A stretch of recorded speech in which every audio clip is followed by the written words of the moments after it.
وہ ایک قاری صاحب تھے نا، قاری صاحب، وہ اپنے بچے کو، ایک بچے کو کہہ رہے تھے کہ تو گدھا تھا، میں نے تجھے انسان بنایا. وہ کوئی شرارتی ہوگا تو گدھا تھا، میں نے تجھے انسان بنایا. اب ایک دیہاتی کھڑا ہوا، وہ سن رہا، گاؤں کا بیچارہ سیدھا سادہ، اس نے کہا بھائی یہ گدھے کو بھی انسان بنا دیتے ہیں یار، ہیں گدھے کو کیا بنا دیا؟ انسان. وہ قاری صاحب سے آ کے کہتا ہے کہ قاری صاحب میرے پاس بھی ایک گدھا ہے، اگر آپ اس کو بھی انسان بنا دیں. تو وہ میں نے قصہ، قاری صاحب کے پاس آیا، کہنے لگا کہ یہ میرا گدھا ہے، اس کو آپ کیا بنا دیں؟ انسان. آپ نے تو اس گدھے کو انسان بنایا نا. وہ قاری صاحب کہہ رہے تھے نا یہ بچے کو کہ تو گدھا تھا، میں نے انسان بنایا. تو وہ دیہاتی اپنا گدھا لے کر آ گیا، کہنے لگا اس کو بھی کیا بنا دیں؟ انسان بنا دیں. اب قاری صاحب کو اندازہ ہو گیا کہ یہ کھیلنے کا بہترین موقع مل گیا مجھے، اس سے کھیلتے ہیں تھوڑا سا. قاری صاحب نے کہا بھائی چھوڑ جاؤ اس کو، انسان والا مسالہ کچھ دن لگا کے رکھنا پڑے گا، ایک دم سے تھوڑی بن جائے گا. تو جب کچھ دن مسالہ لگے گا تو انشاءاللہ یہ انسان بن جائے گا. وہ قاری صاحب چھوڑ کے چلے گئے. کہاں بننا تھا اس نے انسان. کچھ دن کے بعد قاری صاحب آئے، بھائی وہ کیا ہوا؟ انہوں نے کہا یار وہ غلطی سے مسالہ زیادہ لگ گیا ہے، وہ نارمل انسان نہیں بلکہ اعلیٰ درجے کا انسان، یعنی عام انسانوں سے ذرا اونچے درجے کا انسان بن گیا ہے، اور وہ جون پور کا جج بن گیا ہے. مسالہ زیادہ لگ گیا تو ظاہر اثر زیادہ ہوگا. تو وہ جو جون پور کا جج ہے نا، وہ اصل میں تمہارا گدھا ہے جو جج بنا ہوا بیٹھا ہوا ہے وہاں پہ. وہ مسالہ زیادہ لگ گیا بس. تو یہ صاحب وہاں پہنچے دیہاتی، پہلے تو جج کو اشارہ کیا تو جج کو غصہ آیا، تو پھر گھاس لے کے اس کو دکھا رہے،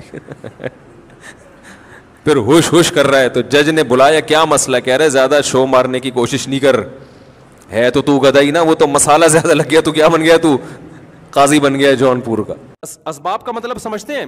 دیکھو اللہ نے دنیا کو جوڑ دیا ہے اسباب کے ساتھ. پیاس کیسے بجھے گی آپ کی؟ پانی پیئیں گے، دعاؤں سے نہیں بجھتی.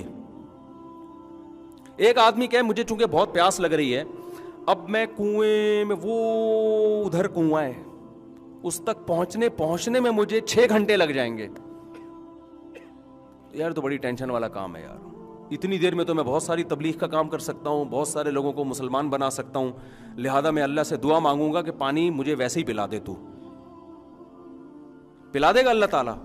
اللہ کی عادت یہ ہے کہ نہیں پلائے گا.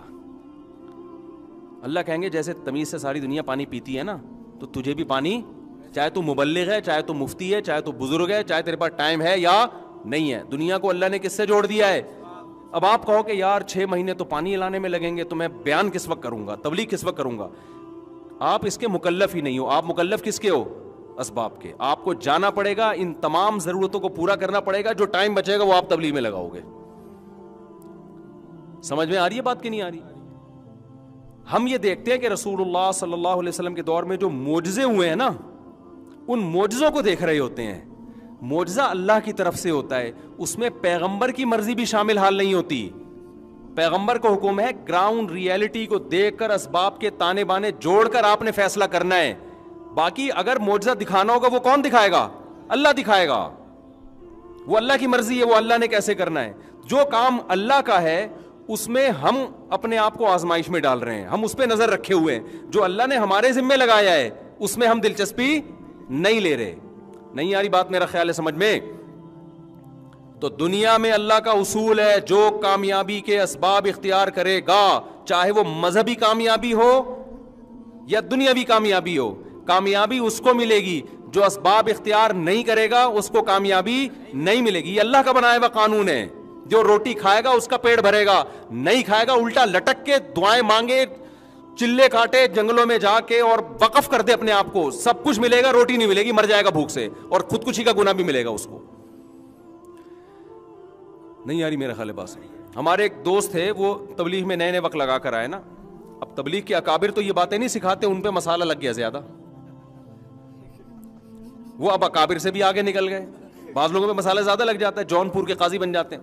آ کے ہماری مسجد میں بیان کر رہے ہیں کہ تم اگر جو ہے نا اللہ کے راستے میں نکلو گے تو بیوی بچوں کا اللہ خود کفیل ہو جائے گا, یعنی ان کے خرچے پانی کی ضرورت, ان کو خرچہ پانی دینے کی ضرورت نہیں ہے, بس اللہ کے راستے میں نکلو, پیچھے اللہ ان کو خود کھلائے گا, اللہ پہ توکل کرو.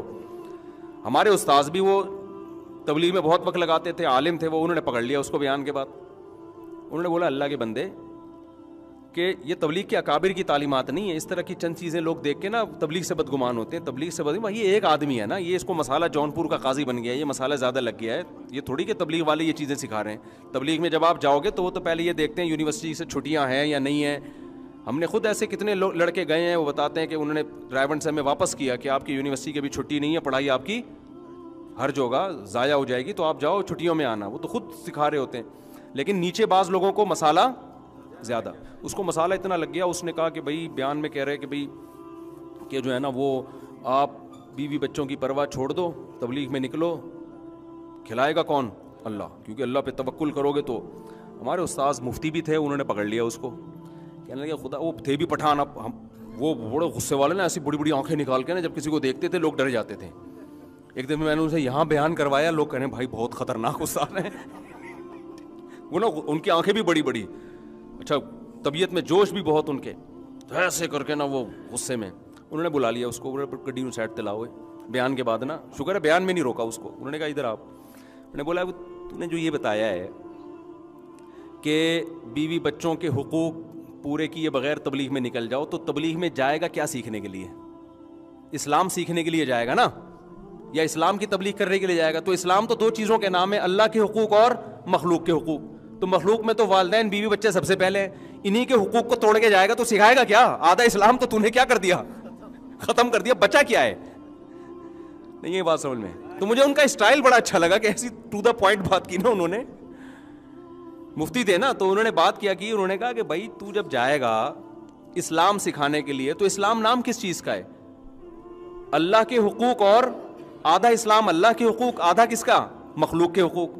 تو مخلوق میں ماں باپ, بیوی اور بچے, یہ تو سب سے پہلے ہے نا. تو انہی کے حقوق توڑ کے جب تو تبلیغ میں جائے گا تو آدھا تو اسلام تو نے کیا کر دیا, ختم ہی کر دیا. اب سکھائے گا کیا لوگوں کو؟ انہوں نے کہا یہی چیز تو آپ تبلیغ میں نکلتے ہو سکھانے کے لیے کہ اللہ کے حقوق بھی پورے کرو اور ماں باپ اور بیوی بچوں کے حقوق بھی پورے کرو. تو یہ تو کرنے پڑیں گے, تو فرض عین ہے. سمجھ میں آ رہی ہے بات کہ نہیں آ رہی؟ تو اب اس میں بھی کیا ہوا, اس نے مقصد کو کیا بنا لیا؟ ذریعہ بنا لیا. سوری, ذریعے کو کیا بنا لیا؟ مقصد بنا لیا.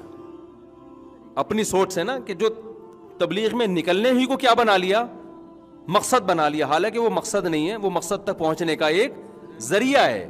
تو اسی, اب مقصد تو ہے کہ اللہ کے حقوق بھی پورے ہوں اور مخلوق کے حقوق بھی پورے ہوں. تو مقاصد پہ کبھی سمجھوتا, سمجھ لو, خوب سمجھ لو, کبھی بھی سمجھوتا نہیں ہوتا, ذرائع پہ سمجھوتا ہوتا ہے. ذرائع میں یہ ہے کہ بھئی ابھی یہ ہے کہ بھئی یہ ابھی جیسے ایک آدمی کو پتا ہے کہ کھانے کو گھر میں روٹی نہیں ہے, میں جماعت میں نکلوں گا تو میں راشن پانی کا انتظام نہیں کر سکتا. تو اس وقت کیونکہ ذریعہ ہے نا, تو اس ذریعے کو کیا کیا جائے گا؟ قربان.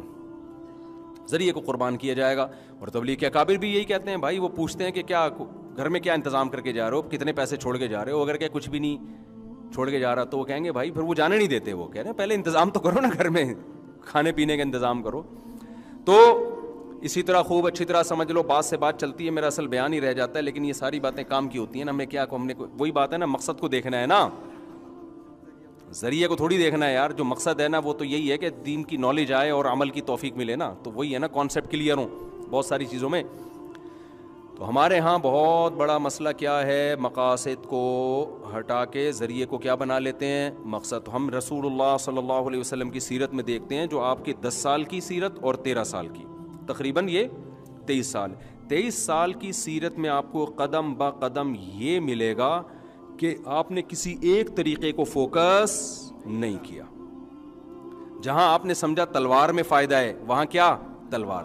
جہاں آپ نے سمجھا جنگ کو ٹالنے میں اسلام کا فائدہ ہے, وہاں جہاد کے اتنے فضائل بیان کرنے کے باوجود بھی آپ نے جنگ کو ٹالا ہے.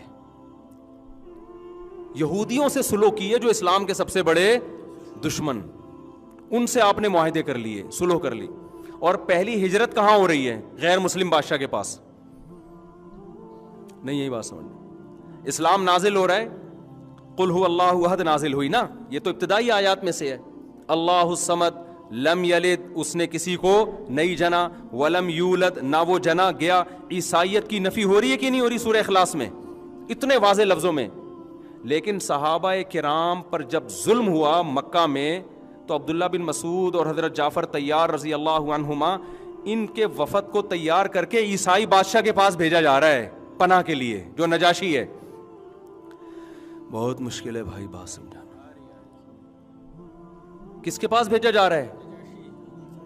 تو بظاہر تو یہ اشکال ہوتا ہے کہ جس کے نظریے کی آپ نفی کر رہے ہیں, عیسائی تو اس کا تو بڑا دعویٰ یہ ہے کہ عیسیٰ علیہ السلام اللہ کے معاذ اللہ بیٹے ہیں, تو آپ کی تو نفی ہو رہی ہے کہ ہم اس کے قائل نہیں ہیں, ہم عیسیٰ کو اللہ کا بیٹا نہیں کہہ رہے, تو آپ نجاشی کے پاس ان صحابہ کو پناہ لینے کے لیے کیسے بھیج رہے ہیں؟ تو ہمارے نبی سے اگر ہم پوچھتے تو کیا جواب ملتا؟ بھائی ہم اپنے کانسیپٹ پہ کمپرومائز نہیں کر رہے, ہم نجاشی کے پاس جا کے بیان تھوڑی بدلیں گے کہ ہم تمہاری ہمدردیاں لینا چاہتے ہیں, لہذا معاذ اللہ نقل کفر, ہم بھی اب عیسیٰ کو معاذ اللہ اللہ کا بیٹا کہیں گے اور ہم تمہارے دین میں آئیں گے. ہمیں یہ پتا چلا ہے کہ عیسائیت پر ہونے کے باوجود وہ ایک رحم دل اور نرم دل انسان ہے. مظلوموں کی مدد, چاہے وہ کسی بھی مذہب سے ہوں, مظلوموں کی وہ مدد کرتا ہے. اس کی اس رحم دلی سے ہم فائدہ اٹھائیں گے نہیں؟ یہ بات سمجھے کیوں اسلام کو بچانے کے لیے یہ ضروری تھا, کیونکہ جو ظلم مکہ میں صحابہ پہ ہو رہے تھے اس میں تو ڈر تھا کہ اسلام ہی ختم نہ ہو جائے, تو کوئی تو جگہ چاہیے تھی نا. ابے کیا ہو گیا؟ دیکھو نبی یہ بھی تو کر سکتے تھے نا کہ ہم بجائے عیسائی بادشاہ سے مدد لیں اور اس سے پناہ لیں اور اس کے محل میں جائیں, تو بہتر نہیں ہے کہ ہم اللہ سے مدد مانگیں, تو ہم تہجد کی رکعتیں تھوڑی اور زیادہ بڑھا دیتے ہیں. کیا خیال ہے؟ صبح یہ وظیفہ, شام کو یہ وظیفہ, اور لا الہ الا انت سبحانک انی کنت من الظالمین, اس وظیفے کو پڑھ کر جب یونس علیہ السلام کو مچھلی کے پیٹ میں سمندر کی تہ میں نجات مل سکتی ہے, تو ہمیں مکہ میں مشرکین کے ظلم سے نجات کیوں نہیں مل سکتی؟ سمجھا پا رہا ہوں اپنی؟ یہ دینداروں کا فالٹ ہے بھائی, یہ اس کو ہم لوگوں کا فالٹ ہے, یہ اس کو سمجھو.